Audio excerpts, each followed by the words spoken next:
It's an interesting time for business. Tariff and trade policies are dynamic, supply chains are squeezed, and cash flow, it's tighter than ever. If your business can't adapt in real time, you are in a little bit of hurt. So how do you get full visibility and adapt in real time? Over 42,000 businesses trust NetSuite by Oracle, your AI-powered business management suite. It brings accounting, financial management, inventory, and HR all under one roof. NetSuite is the #1 cloud ERP for a reason. It's your single source of truth, giving you the data and control you need to move quickly. Real-time forecasting helps you move into the future with confidence, and with AI built in, you can automate the busy work and focus on strategy. NetSuite helps you see what's stuck, what it's costing you, and how to pivot fast. If I were running a business with a lot of moving parts, I'd use NetSuite for full control over everything. Tame the chaos with NetSuite. If your revenues are at least in the 7 figures, download the free ebook, Navigating Global Trade, 3 Insights for Leaders at netsuite.com/SPI. That's netsuite.com/SPI. The perfect product launch. It's the goal for every brand marketer. High heat, fast sellout, and fans posting recipes like trophies. What do Sydney Sweeney's soap drop, Taylor Swift's tickets, and your next launch have in common? Well, they're not bought, they're bragged about. Fanfare turns your drop into a moment. Fanfare cues real fans, blocks bots, and builds launch experiences worth screenshotting. Want hype without the heartbreak? Get Fanfare's 5-step hype drop playbook with our proven success formula and make your next launch unforgettable at fanfare.io/playbook. Again, fanfare.io/playbook. I want you to think back to when you were a kid. Or maybe you are a kid right now. But either way, I want you to think about a hobby that really lit you up, that you couldn't stop thinking about, that you would spend all your allowance money on. And I want you to imagine now doing that full-time as a business, having the time of your life, and making quite a bit of money doing so, plus the ability to help and connect and serve others too. Wouldn't that be great? Well, today we're talking with Nick, otherwise known as PokeRev. Yes, Poke, as in Pokemon. Nick is a prolific live streamer and YouTuber who has took his passion about Pokemon card collecting and turned it into an absolute empire. And I've gotten to know Nick very well over the past year, especially because it's only been about a year since he's been on YouTube and has grown to nearly 300,000 YouTube subscribers. And you can tell every time you watch him live, and I watch him live every single week, trust me, he's having the time of his life. The audience that's there, sometimes thousands of people watching him live, they're so thankful for it. I am personally thankful for it. And there's some crazy stories that go along with this too that I'll tell you about in just a minute. But sit back, relax. This is going to be a fun one with Nick from PokeRev. Let's start the show. Welcome to the Smart Passive Income Podcast, where it's all about working hard now so you can sit back and reap the benefits later. And now your host. If he could have any superpower, it would be the ability to tell stories people wouldn't want to miss. Pat Flynn. Running a business means legal questions are inevitable. Is this contract or agreement solid? What can I do if a client won't pay me? Am I set up properly for taxes? Well, rather than trying to navigate all of this on your own or searching endlessly online, imagine having a law firm on your side without the high hourly rates. That's exactly what Legal Shield's small business plans offer. With Legal Shield, entrepreneurs get access to real legal support, contract reviews, collection letters, guidance on business formation, and even help handling IRS audits. Members can book consultations, upload documents through the app, and work with a provider law firm that understands small business laws in your state. You also get proactive help on tax and trademark questions so you can stay ahead of legal risks. And if a client delays payment, Legal Shield can send professional collection letters to help you recover what you're owed, all for a fraction of what traditional attorneys charge. Go to LegalShield.com/SPI or call 833-570-9980 to learn more and get big business legal support without a big business budget. That's LegalShield.com/SPI. Do you know the secret to businesses that are scaling faster than ever? They're using Upwork to tap into a diverse pool of skilled freelancers across various industries. With Upwork, you can find specialized freelancers in marketing, development, design, and more.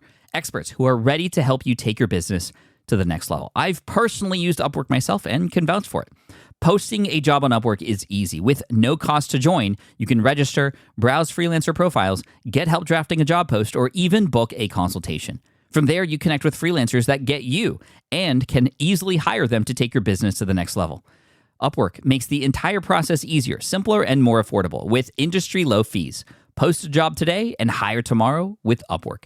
Visit Upwork.com right now and post your job for free. That is Upwork.com to post your job for free and connect with top talent ready to help you grow your business.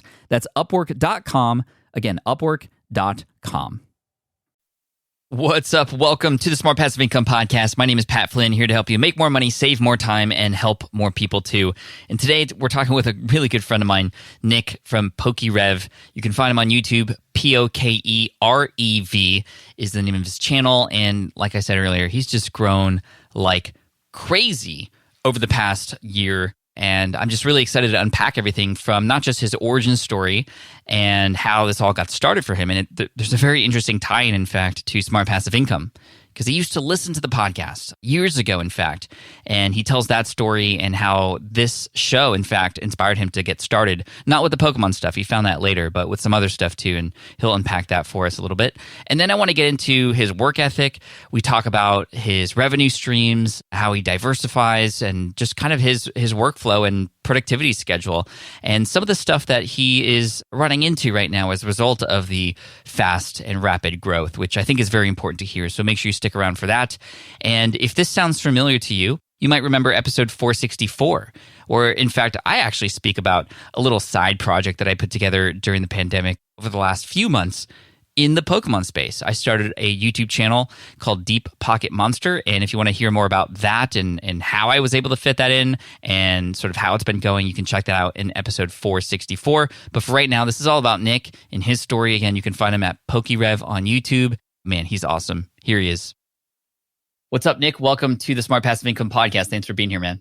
Yeah, thanks for having me. You know, I'm really excited to dive into your story because you and I have just gotten to know each other recently as I deeply step into the world of Pokemon, which is where you're known from. And you have this amazing channel called PokeRev. And I first saw you actually on Gary V, and you started opening packs on his channel. And I was like, what is this guy doing? I come to your channel and like, now I'm a mod in your live streams. Like I'm that involved now. And I've just come to appreciate everything you do. And I can't wait to unpack these stories. And so I'd love to know, like, if you were to describe to anybody who doesn't know who you are yet, how would you describe what it is that you do? So I'd say kind of like a combination of a lot of different things that just kind of mold it together. But pretty much what I do is YouTube full time. And the cool part about it is it's a bunch of my passions just combined together: business, Pokemon, nostalgia, and just kind of building communities. And it just sort of all just kind of molds together, and then that's what you got. And when did you start your YouTube channel? I started the channel a little over a year ago. So a little over a year ago, and I know you're keeping track of the sub numbers, and the sub numbers are just one component of success, and it really doesn't mean much if you're not helping your audience, which you are. But just to give people some perspective, from a year ago till now, how many subscribers do you have currently? So was able to get to 240,000. That's crazy, dude. Like, how does that feel to have that kind of rapid growth? Like, I know that's not what you expected, because you had said that you'd wanted at least 100,000 by the end of the year. And that was like a stretch goal. And here you are 2.5 times that. What's going through your head now that you've seen this 250,000, people following you now? It's always grateful, like super, super grateful, and always feel like it's something that, you work as hard as you can, but at the end of the day, you don't know exactly what that's going to convert to numbers wise. As you said, again, that's just one component of it, is the numbers. But you just do your thing, and you keep pushing it, and you just kind of see what happens. And where I fell after a year of being on YouTube was somewhere way, way, way further than I had imagined that I could get to in 1 year. Like you said, the stretch goal was 100,000 subscribers, which was just that, 100,000 subscribers. It was the goal that you write down, that you put on like as the very, very best scenario. Like everything goes perfectly times 100. And then on top of that, just everything goes perfectly. But what happened was it just went well beyond anything that I could have ever imagined. So at the end of the day, I'm still sitting here thinking like, how is this still moving? Like, how are we still able to do this? So as far as how do you, in your words, How do you think this all happened? Why do you think it's growing so quickly? Well, there's a bunch of different factors, I would say. Number one, I think the most important is really doing something different, like being unique and trying to do things that other people are not doing. Because if you're doing the same thing as other people, there's no reason for people to come to my channel, come to the community, and be a part of it, because they can get that from 1,000 other places. If you can create something unique that people actually enjoy and would like to be a part of and are entertained or informed or whatever it is, that's how you can build. That's one, again, this is all one of, there's all these different components, and that's one of the components to it, I think. Being in the community myself, I see exactly the kind of effect that you have with your crowd, your subscribers, your followers, the Poke Cave, as you call it. I very much feel like a member. I am a paying member within the stream as well. And, I see people commenting like, hey, I've been watching you for 6 hours straight. I see people who are like, hey, back again for the 30th time in a row. Or, hey, I had a dream about you last night. That doesn't just happen, right? And there's, of course, a lot of YouTubers who have way more followers even who don't have that kind of connection with their audience. I'd love to know what specific things that you do that helps with that, to help make people feel like they belong to the community. That's a really cool question. So one of the real big things that I think is another big component of it is sort of that interactivity, almost like the one-on-one sort of experience. Because one of the unique things that I kind of feel like I brought to the table was the really getting into the live stream aspect of this thing, where, whoever wants to be a part of this community can sit down during a live stream, say what's up, and I try to talk back to as many people as I can. And, I say, how you doing? How's your day? And, thank you for being in the Poke Cave, which I do truly appreciate anybody that shows up and actually takes time out of their day to sit down and say, yo, what's up, Rev? And just sort of that, I feel like it's a closer sort of connection with the community, the audience, and not only just meet with the community, but the actual community themselves, because everyone's sitting in there chatting away, talking about what they're collecting, what they're doing. And not only that, one of the other things is they can even have their packs opened up on the channel, so they can actually grab packs from the Poke Cave, and I'll actually, open the packs for them. So they're a part of, essentially they are a part of the content. They are in the video in a way. Yeah. And that was going to actually lead to my next question, which is why are people paying you to open their packs? And I think you just said it exactly. They're now a part of it, and they almost get a little bit of recognition. And I do notice you do a very good job, despite there being 8,000 people in the room, by the way, which is insane. Because every morning I go live, I get 200-300, and that's in and of itself a hard time often. And then you have way more. And I think a part of what has helped that is you've done a good job of selecting certain people in the audience to be moderators and whatnot. And that, there's very specific strategies related to live streams and such. But I think you're absolutely right. It's that connection, and you actually root for people. I can feel that when you pull a big card and, you mention that person's name, you congratulate them. Everybody's sort of in it together. It's almost like we're watching a sports game, but you're just opening card packs. And I know there's a lot of older people in the audience who are like, what is even Pokemon? It's these trading cards. Can you speak to the psychology and the energy and just to help those who are I just don't understand what the appeal is of these pieces of cardboard with these creatures on them that, yeah, for some reason they have value, but more than that, they're bringing this community together and they're making people feel good about themselves. Can you speak to that? Yeah. So let's take a look out from the outside, right? People looking in. And I've even had plenty of people that stumble across during even a live stream, and they jump in and they just have no idea what is happening at all. Like not the slightest clue. You just see a guy sitting here opening cards, screaming and going over the top with everything, getting excited with everybody. So it's really getting into that mindset of sort of the collectible aspect of it. And then nostalgia point is another big thing that kind of drives people to want to do this. So collectibles, right? That in itself, you could write, books on that, which there are plenty are out there, but to get a certain item that other people cannot have is something that people really enjoy. If you can pull this card that you're one of a very select few people that own, and not only that, you own it in a perfect condition, you're a select few of people that own that special special piece of cardboard. At the end of the day, it's cardboard, but it's more than that to a lot of people. A lot of people have special connections with these characters because they grew up with them. I know myself, I grew up with them as a kid. I'd watch the show, I'd collect the cards, and it's all coming back full force as an adult, going down memory lane. Opening a pack of cards is like, it feels like I'm sitting in the car, with my family. We're driving to go get breakfast at the diner, and we stop on the way to the card shop and grab a couple packs, and I'm sitting there opening them up in the car on the way, hoping to get the Charizard, the Blastoise. These are all these Pokemon that as kids we wanted to collect because we saw them on TV, we played the games, and it just becomes a part of people's identity.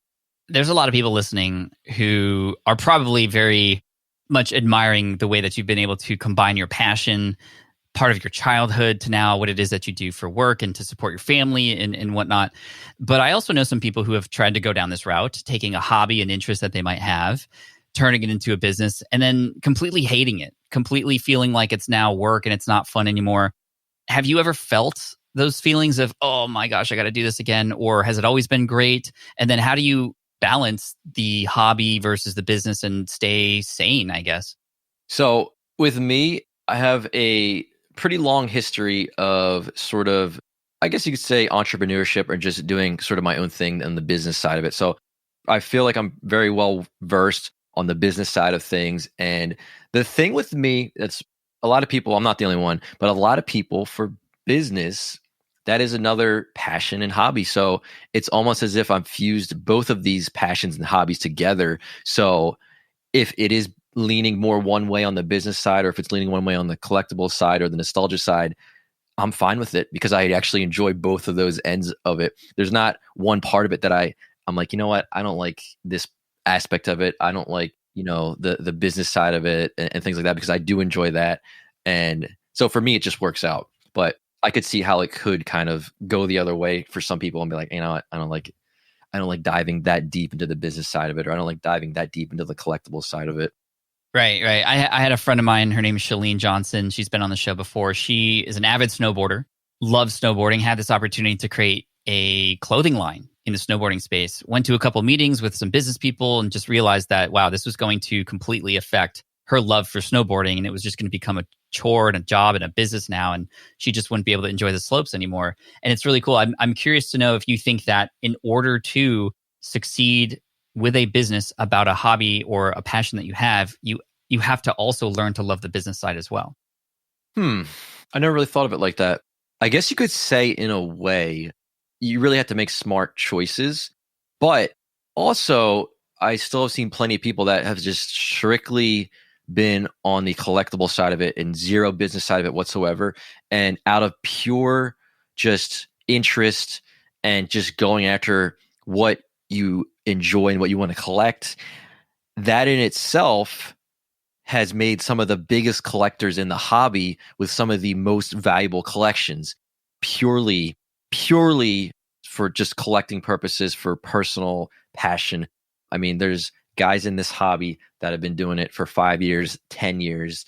And you can imagine with the boom of Pokemon over the years, their collection that maybe, just say, for example, that, they spent over 5 or 10 years, $100,000 on. And then to today, the number is just out of this world, all just because they collected it and they went for all these things that they wanted and they never sold anything. And they just kept putting a little bit, their, whatever their budget is for the week. If it's, a couple hundred, 500 or 1,000 a week, putting that in consistently every week and not knowing one day they'd have millions and millions of dollars of these Pokemon cards.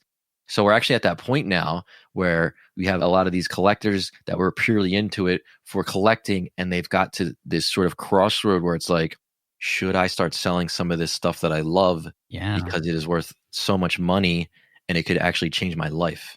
So actually, I don't think that you need to be in the business mindset to succeed with it. It is a way to get to that sort of road, that same road or that same path, but there's different ways to get to it. And I think purely on the collectible side, you can reach the same place. I want to dive a little deeper into what you just said, because now I'm wondering, if some of the cards I'm investing in right now end up being worth a ton of money later. I know this is different for everybody, but how do you approach the idea of selling versus keeping? Where's that line for you? So for me, there are certain things I have in my collection that I just am not planning on selling at all, no matter what the price is. No number could do it. No number, if it, if it's like, in the millions or whatever, it still would be something where I still would be happier with it. But you get to a certain point where, for example, something like a Pikachu Illustrator, no matter what that value is at the, like, say, it's millions and millions of dollars or whatever, the collector has to know and has to realize that when they sell this piece, they're in a spot where they're most likely never going to get that again, that card. So as one of the most historic pieces, most collectible and most sought after pieces, and that's kind of what it boils down to for that type of stuff. Of course, there's a lot of different things in my collection that if it were to reach a certain number, I'd be happy to move it. I'd be happy to sell it and know that that money, sometimes it can be life-changing for a lot of people. So for some people, if it is life-changing, they'll sell it. If there's a certain thing that you want to achieve in your life and you know that you can get there by selling this thing that you cherish so much, they might sell it, but it's different for every collector, because there are guys I know that will never sell these pieces in their collection because it's a part of their identity. It is a part of their identity. I mean, there is the one scenario with, I'm sure you saw it with Gary King Pokemon, where he had his Charizards and he got to that. He's had so many offers over the years, declining all the offers and just holding on to them until one day he was faced with that choice, that real choice where he was like, you know what? If I sell this, it's going to go to a really good home. And I could see it definitely looked like it hurt. It definitely looked like it was taking a piece of his identity almost. And when he sold it, you could kind of feel it. It's almost like you could feel it. It was like a strange sort of scenario, but I felt it. It was weird. It was like he sold this piece that he's had probably most of his life. You could almost feel it like a piece of him. Yeah. So that's what it is. That's a scenario you can watch that on a video and you could see that that's the same feeling that all these other collectors might have when they sell that piece from their collection. Yeah, I mean, we're talking about Logan Paul, who has been in the news over the years for many, many different things, most of it not so great.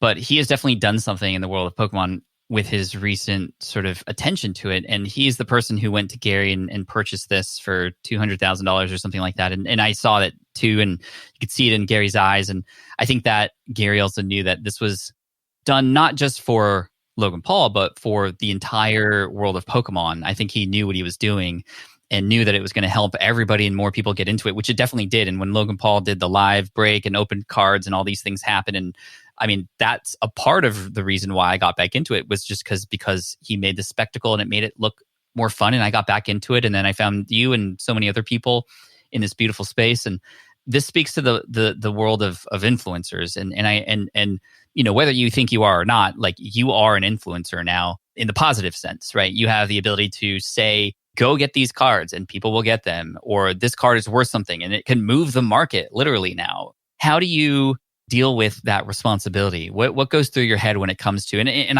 I go through the same thing. If I say, hey, get this software product, it's going to help your business, like, people will get it. So I have a vetting process for what I say and what I don't. But I'm curious your thoughts on your responsibility now with such a large audience. And I mean, honestly, a lot of young people who may spend money, right? So yeah, how does that feel? What do you do?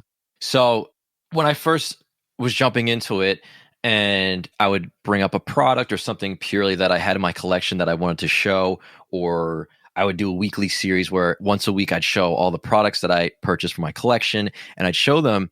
And I didn't realize, because I was never in that mentality of what I'm saying can affect markets, can affect people on how they collect or what they collect and what they perceive as a certain value for a certain item. So for a while, I actually really did not fully understand the extent of it. But then going back to like what you said, when Logan Paul entered Pokemon, if you go on search trends on Google and you type in Pokemon cards, I mean, the day he dropped that video that he was in Pokemon, it's like this. Stayed up there. I mean, it came down a bit, but it's still much, much higher right now than it has been. So that right there goes to show you that one person can have a massive effect on markets. And like you said, you jumped in thousands and thousands of people jumped in from that that sale that Gary had for Logan, because then that sort of catapulted it, the rush to get the Charizard, the desire to get these rare cards. I mean, it had a massive effect. But day to day, the one thing that I know and that I sort of tend to think about mostly whenever I'm bringing up sort of these Pokemon cards or specific cards is that I know that when I say it, I have no sort of like sponsorship deals with any of these like Pokemon or any of these other things or any sort of like other reason than to say, oh, this is a cool product. First edition Rocket, I purchased this, or, the Dark Charizard in this set is worth X amount because I'm looking at the statistics on the market and that's sort of what it's going for. I'm looking at the now, and I don't when people ask me questions like, oh, do you think this is going to be worth like this in a year or 2 years, or is it going to be worth less, more? I tend to just stick to setting it as, I really don't know. I have no idea I really don't. I have no idea if this card's gonna be worth like this or if it's gonna go like this, but I just can see what's happening right now. And that's sort of what information I bring to the table. So purely basically what I enjoy, what I'm collecting, and what I see as things that people are picking up, and sort of just bring attention to what's happening on the market right now. But again, even doing that has an effect because it's bringing more attention to it. I do think you're doing it very well, especially with the size audience you have. It never has ever felt like you were pushing anybody to do anything, really. It's just, here's what's happening, here's what it is, and, please make your own decisions, and, that's it. Whereas, I know there's other channels which are like, yo, this is hot right now, go get it. And it literally, like right now we're seeing this massive price increase with these full art trainers, and it's just like kind of ridiculous. And, we know certain YouTubers who have had a hand in that and whatnot, but at the same time, it's whose fault is it really? I don't know. There's so much psyche involved in this, and we could talk for days about collecting and human psychology and just the mob mentality and all these sorts of things. But I'd love to get to know your business a little bit more. So we know you open packs and people purchase these packs on your live streams, which is really cool. Can you share and reveal, if you are comfortable, like other means by which you are generating an income? You don't have to express how much, but just what are all the avenues that you have to work with? And we'll start there. Yeah. So one thing I do want to say is, I don't know if your audience is aware or not, but I've been following you for about a decade now. And it's sort of like this pretty crazy chain of events that got us to this sort of moment in time that we've linked together. It's pretty crazy because as a teenager and as a kid, I had always wanted to sort of escape that 9-to-5, that office job that, it wasn't really what I wanted to do. So I would go online and I would look up all these sort of different ways to get like passive income, right? So all these different things. And I stumbled upon you, and I started looking at your website and checking out your monthly reports that you'd have on there and all these things, and affiliate marketing, and learning about all these different things. So whenever I sort of like think about a business, I think of all those different sources of income that can come from it.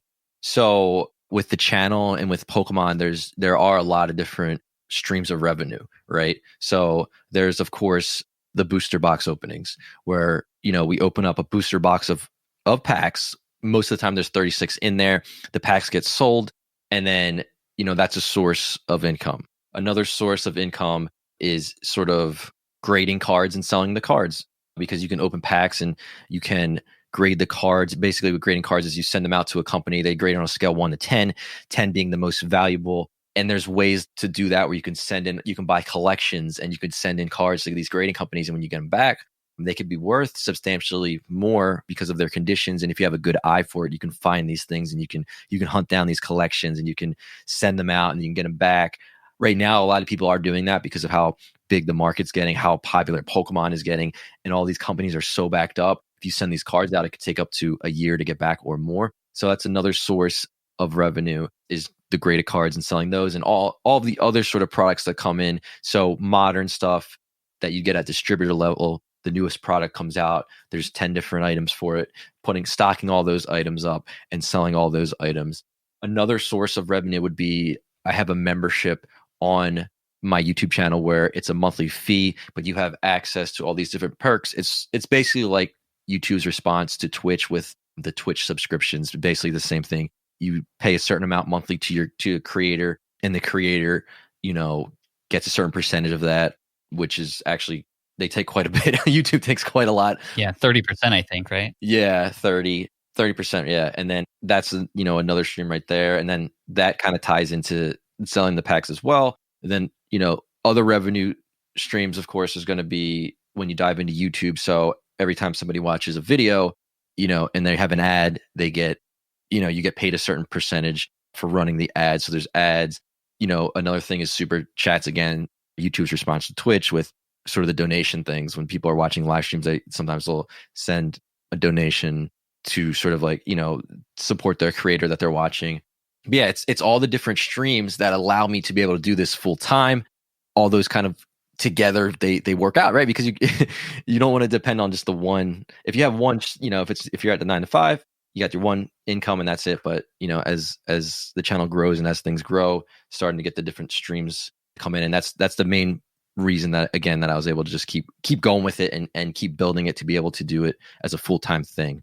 You also forgot the hot sauce, the sauce, as it is. And it's interesting because I remember watching Gary Vee a while back on his channel talking about how, I think it was BMW should make razors, right? Like these brands who have clout, who have followers, who have fans, fanatics really, who will buy anything, who will, buy a BMW razor or an Audi hairbrush or whatever. Right. And we see Tesla doing the same thing with their Tesla tequila and their short shorts and all like there's a Tesla surfboard that was sold back in the day that I missed out on. And it's like, I really want that because I'm a fan of Tesla.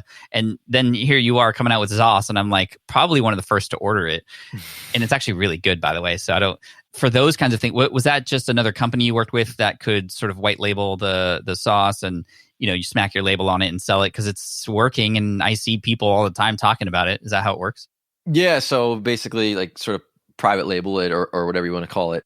Yeah. But because I have experience, again, going back like over the years of trying different things, and I would sort of create different products over the years. So I had experience with that, and I was like, you know what? I mean, it ties into the theme of the channel too. If for people that do watch the channel, they know like the Zoss and all that stuff that we say, and it kind of just clicked one day. And actually my buddy I created the image, and I didn't know what I was going to use it for. And it was me I was like, I sent it out on one of those, I forget the website that runs a competition. And I said, I want something that's maybe with me in it that has something to do with hot sauce or whatever.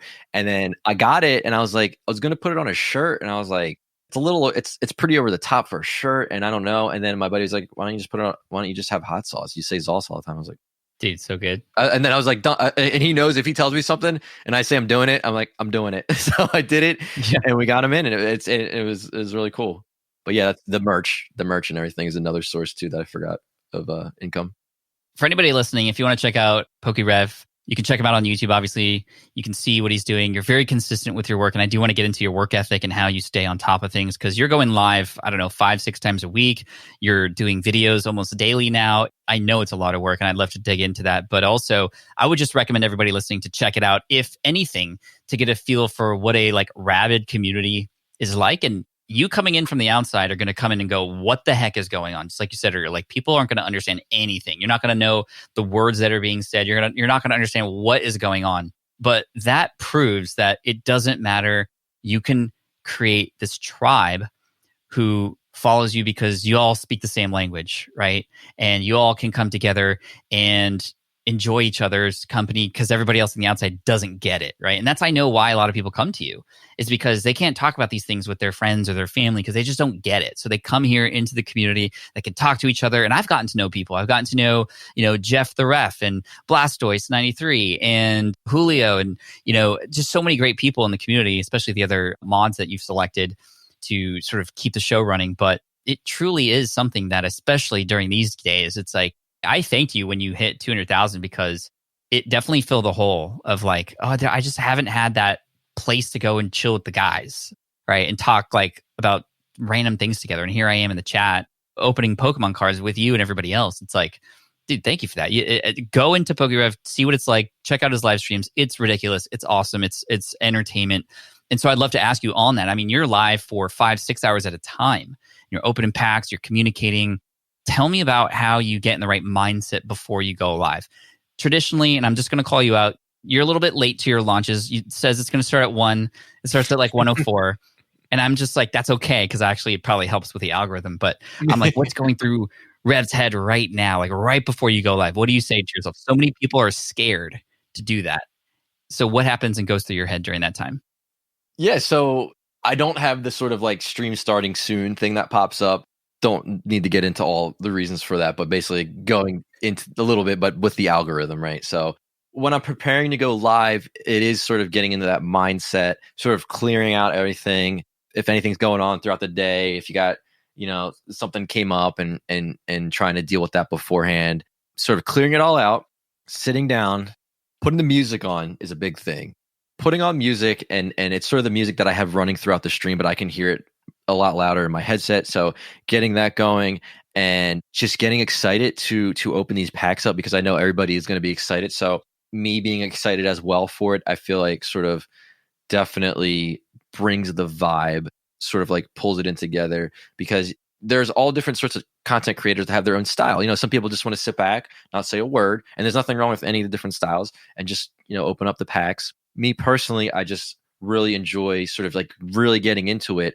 So yeah, other than that, just getting excited to open up the packs, because actually I truly enjoy opening them up. Even if we are going for 5 or 6 hours, it's still always fun, because I know when I'm opening up somebody's packs, they're literally sitting there like on the edge of their seat waiting for their name to get called, and they're just, some of these people wait weeks, more than a month. Some people wait.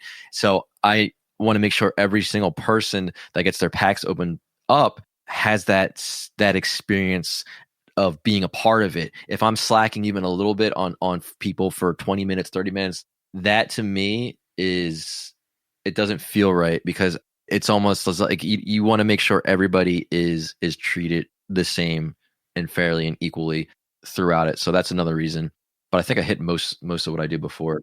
Thank you for that. I now know you're just kind of hyping yourself up, which I definitely think is important. And I'm gonna, you might hate me for this, but I'm gonna also encourage everybody to watch like your first videos, because and this is for any, like, you go to any successful YouTuber, if they've kept their archive, I mean, it's such an inspirational place to be, because they have no idea what they're doing. And if you go to MKBHD, one of the top tech reviewers here, his first 100 videos were for his first 100 subscribers. You go to Mr. Beast, that's just like the worst quality. He's using his phone's microphone. I mean, it's not great. And look where he is now. And I remember you shared a video when you hit 200,000. It was like, I don't remember the title, but it was just basically a quick account of where you started to where you are now. And very clear difference between like your first early videos, where you literally say like, I have no idea what I'm doing, and the camera angle's weird, the lighting is off and stuff. At what point in the journey did you feel that you finally got your groove? I feel like I finally got my groove after about a month of when I started the live streaming. So I think I started live streaming maybe 3 or 4 months into the channel, maybe 3 months in. So I would say probably like 3 to 4 months is when I really started feeling my groove. And it was really only because I started doing the live streams. They just loosen you up. I mean, it's just no other way to put it. It's like, I encourage people to try live streams. A lot of people are very hesitant because they're afraid of what they're going to say, how they're going to say it, if they're going to mess up, what people are going to say during the live. But really, it's like you get thrown in and you come out like 1,000 times better, because you're interacting one-on-one with people. Before, when I started, I would record, and I just couldn't feel or know exactly what the people were thinking or saying on the other side of the camera. Recorded videos are amazing as well, obviously, because of how you can cut them up and how you can make them really fun and way more sort of like dialed in than a live, with no sort of like downtime or any like sort of like slow down moments on there. But the live stream is just something that it does when you have people, you see people are watching you and they're interacting back with you and they're laughing back with you. It's almost like you're sitting there now, instead of just talking to the camera, and now you're talking to hundreds or thousands of people and they're responding back to you, and you're having, like, it's like you're hanging out. So you loosen up naturally. And just doing that consistently got me a million times better on camera. And then like the behind the scenes stuff of just sort of like implementing these little upgrades. My goal was every stream or every video was to improve on at least one thing. Doesn't matter what it was, audio quality, video quality, lighting, setup, like just one thing. Because I would get, a lot of people get overwhelmed. Like, I was super overwhelmed in the beginning. I'm like, oh my gosh, like, what am I gonna, how's the lights go? Like, how's this go? How am I gonna do this? How am I gonna do that? With the editing, like so many things. So I took a step back and I was like, okay, I'm gonna do the most basic setup and just improve it one little thing every time. You do that for months, weeks, or a year, and you've improved on so many things throughout that time. That's such great advice. Thank you for that. I think we, especially as entrepreneurs and us who have like squirrel syndrome, we're trying to do all the things. We often like overcomplicate. And I think just taking small micro improvements every time is such great advice. We definitely need to do that. Very similar to what James Clear says in his book, Atomic Habits. Like small incremental improvements mean so much and they can compound. And I definitely think that's great. You always comment when I see a comment like this on your channel. The comments that you really kind of pause at and you pay attention to are when people say, hey, Rev, I'm here with my kid. We're watching the channel together. Like the fact, like, what does that mean to you? Because you always seem to pause and like just kind of reflect on that. I'm curious what's going through your head or what you're feeling when people say that to you. They're there with their kids and they're watching you and they're hanging out together. And it's like you're providing that entertainment and making them happy. It's almost sort of like realizing a sort of almost like a dream coming to reality, because most of my life I actually really did want to be a content creator, specifically on YouTube. And I remember when YouTube sort of started picking up and it was a brand new thing, and I think I was a freshman in high school, and I just started seeing like these normal people becoming content creators, and people were watching them and really watching them, and then it just kept going and picking up momentum. And I almost thought to myself, like, I feel like all these people they're normal people, but they're taking that risk, that shot, and just putting themselves out there and doing it. And so I had always thought like, wow, how crazy would it be if I could like bring something like sort of entertainment or even just a way for families or groups of friends or whatever to like sit down and gather and sort of like bond. Like what's crazy to me is thinking that I am helping create memories for like families. So like a father or like a parents and their kids, or a father and a daughter or son. It's crazy to think that one day they might be like, "Yo, remember when we used to watch Pokemon openings all the times and open the packs? Like I remember that as a kid." And then they're older now, and it's like crazy to think about like how you can impact people's lives. Like it's just that always, and that's cool that you picked up on that, because I really see that, and it's just like, wow, like I'm so happy that I could actually do that to provide that to somebody. Yeah, and thank you personally from my family to yours. I mean, I've commented the same thing, and you go, "Yo, Pat, dude, hey, kids, welcome, thanks for watching." And I'm just like, they get so stoked, right? They're jumping around. Rev said hi, like it's like amazing, and they get stoked. You are doing just that, dude. You are creating memories, and that's super cool. And this is what happens when you show up consistently. I see the same people in the chats every single time. People now have a routine, sort of watching you and listening to you, and that's incredible. The final point I want to make before we finish up, and again, thank you for this. It's inspirational. You've inspired also many people to create their own channels now in a very similar way that you were inspired by others. You've inspired me to create my channel at Deep Pocket Monster, and that's been such a fun ride. And I've been just enjoying life so much more, having the push to then create a channel about something not about business. Not that I hate business at all. I love it, but just something different, something to give me another flavor of life. And thank you for that, truly. I know that the case for many entrepreneurs is the fact that, they're not successful all by themselves. There's always other people involved. There's always other friends, even competitors, even that they partner with or hang out with or what have you. Might you be able to share, 2 or 3 people who have helped you get to where you're at today in some way, shape, or form? Yeah. Well, definitely my parents, because they always would push for me to, sort of try to further, myself. I mean, always just, saying you can do it, just like building confidence up for myself, which I feel like if they weren't like that, then I'd be far less likely to be doing these things and trying these things. Because if you're a kid and you're constantly have, your parents or your guardians saying, "Oh, you did a really good job," like it actually has a really big impact on people and kids growing up. So I always had that as like my family just saying, "Hey, you can do it." Like, "Oh, great job. Like, keep trying, keep trying." So, and I sort of just like started falling into this mentality of like, I can do it if I keep trying. So that's my parents right there. Trying to think over the years, it's a lot of the successful, sort of business people as well, seeing what they have achieved. Like, again, going back, like I've really followed a lot of your stuff for many years. So you as well, Pat, Thank have you. definitely had a big impact on me. Like, Honestly, stepping back, like it's so trippy that when I found you and I was like becoming a fan of you, you told me that you would actually listen to me back in the day. Like that's so the world's so crazy like that. Like the fact that that happened, and so you're saying you're getting inspiration from a lot of others who've perhaps paved the way in a different way, and then you've been able to create your own path, kind of thing. yeah, just doing different things. Like another, I don't know if you've, Chris Green is another gentleman that I read his books and stuff, and he was really into sort of, he still is in getting big on Amazon, because that was one of the big things that helped me throughout the years too. Is I got on Amazon and started, creating my own products and buying and selling and retail arbitrage and all that stuff. So that was a big one to sort of to read that and think a lot more about.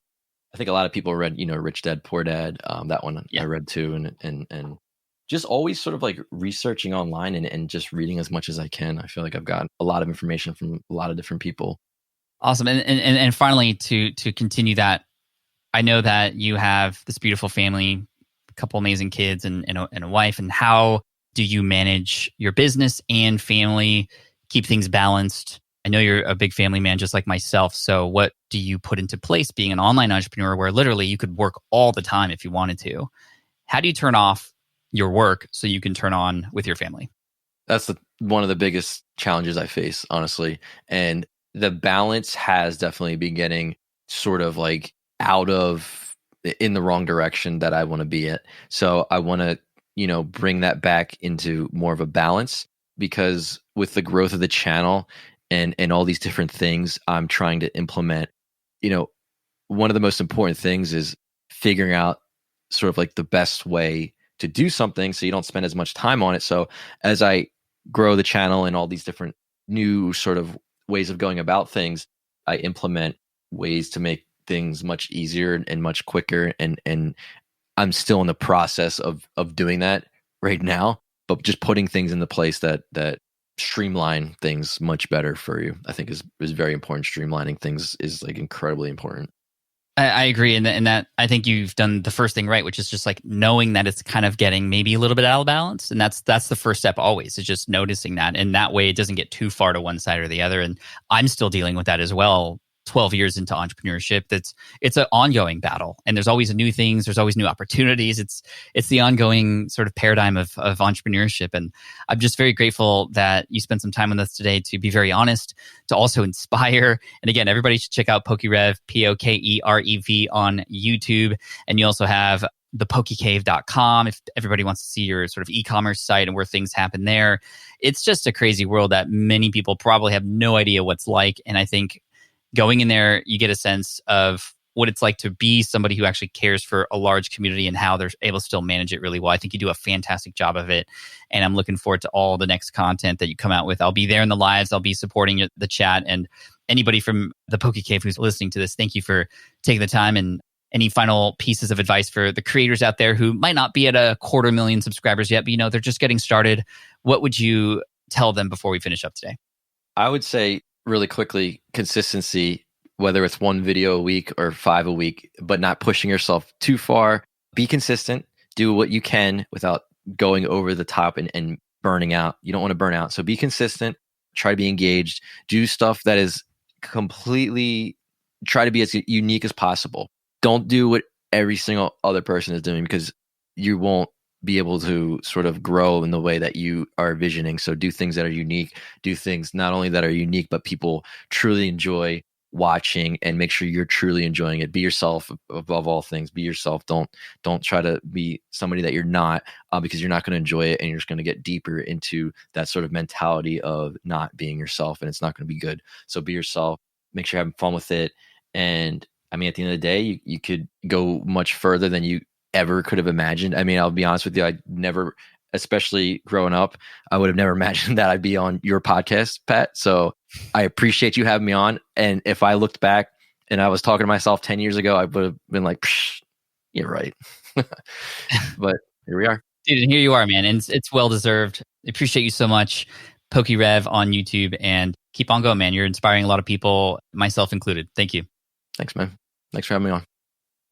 All right. I hope you enjoyed that interview with Nick. And Nick, thank you so much for your honesty, your vulnerability, and just giving us some insight on how you do what you do. It's very inspiring to me as a YouTuber, not just a YouTuber in the Pokemon space, but just a YouTuber in general, and to see what you've done with this community. Again, thousands of people live. In fact, I was on a live stream of yours just a couple of weeks ago, in fact, that had over 10,000 people literally watching live. And as a moderator in there, of course, I'm in there and I'm sort of, smashing all the spam and getting it out of the way and making sure everything's clean.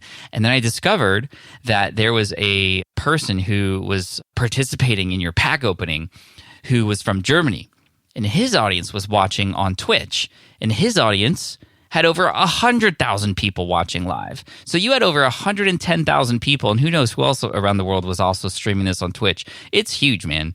And I'm just very stoked to see that, Smart Passive Income in the podcast was just a little bit of your story in the very beginnings, and how you've taken this passion of yours and turned it into something great.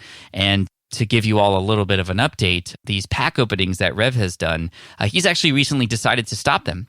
He was very honest and very open with this on his YouTube channel recently about how it was just taking up so much time and how it was getting into a lot of family time. And what I love about Nick as well is he's very much a family person, just like I am, very humble as well. And he was just, you know what, guys, this is taking over my life. I can't do this anymore in the way that it was going to be done. So we're going to do it a little differently. And he was very upfront and even got the audience involved in the decision-making process. And everybody's so supportive. And I think that's a great demonstration of how, what got you here won't get you there. It's a great demonstration of what we all experience when we grow a business. Growing pains, as sometimes it's called. And you handled it with grace, and it's been a good example for everybody. So thank you so much, Nick, for coming on the show. Thank you, everybody, for listening through and getting the update. Make sure to check out the upcoming episode this Friday. We have these Friday follow-up episodes. I'm going to talk a little bit more in depth and give you even a more up-to-date look at what's been happening on my own channel in the space, and how I'm taking a passion that I have and doing it in a way where I'm trying to balance it out and also create something new in the space. The growth has been pretty tremendous as well. I can't wait to share it with you. But again, you can listen to episode 464 if you want to listen to the start of that brand new channel for me. And again, check out PokeRev on YouTube. PokeRev, very family friendly, very, very fun to watch, very, very, out of this world if you've never been in this world before. And it's all free. It's really fun. So PokeRev, PokeRev. Thank you for listening. I appreciate you, and looking forward to the next one. We'll see you Friday or next week. Cheers, take care, and as always, Team Flynn for the win. Thanks for listening to the Smart Passive Income Podcast at www.smartpassiveincome.com.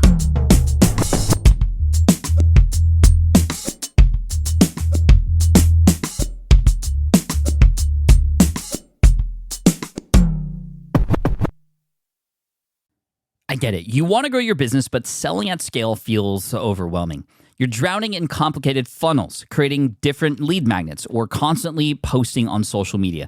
And that gets exhausting fast, especially when you're trying to sell to hundreds or thousands of people. But what if you could sell at scale with a simple, powerful quiz?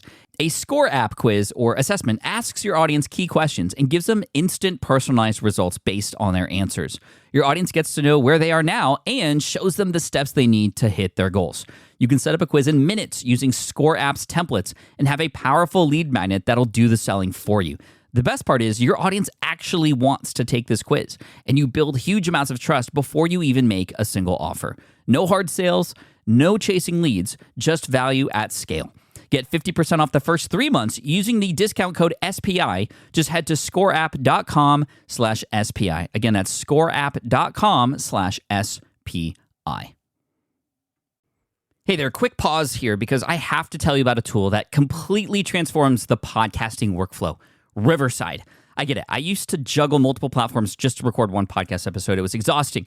Zoom for recording, Audacity for editing, and then a bunch of different apps just to create clips and social posts. I've tried other ones as well. They were okay, but They were clunky and super time consuming. That's where Riverside has massively helped. I can do it all in one place: recording, editing, repurposing, one platform, one streamlined flow. I just log in, record with my guests no matter where they are in the world, and just like that, studio quality audio and high resolution video all in one. And get this, even if your Wi-Fi glitches, Riverside records locally on your device so everything sounds and looks crystal clear. But here's my favorite feature: Riverside's AI editing tool. You can remove silences and filler words with just one click.